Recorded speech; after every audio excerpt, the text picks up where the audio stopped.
Chapter 3. That evening, Tom got ready for the banquet.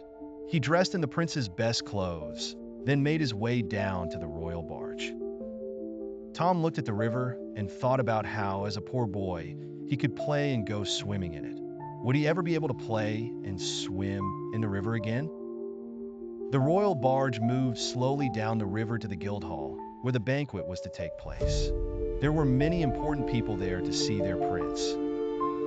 Meanwhile, Edward was on Pudding Lane with John Canty. Tom's father was very angry with him. "Stop this," Father Andrew told him. "He is a good boy, and there is no need to shout at him." But John Canty didn't listen. Instead, he hit Father Andrew too. Father Andrew fell to the ground and didn't move. "I found your son," John Canty told his wife when they reached the house.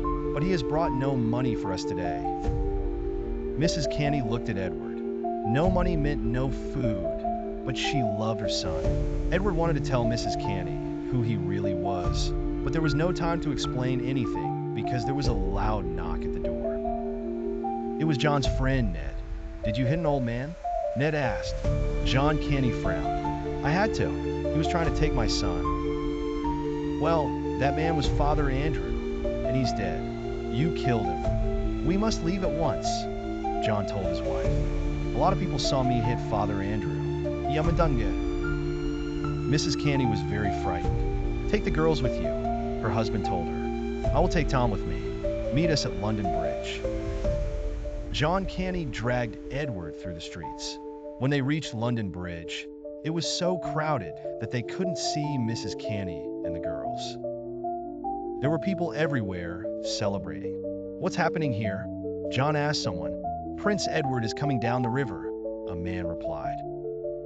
"He's going to the Guildhall. We want to see our next king."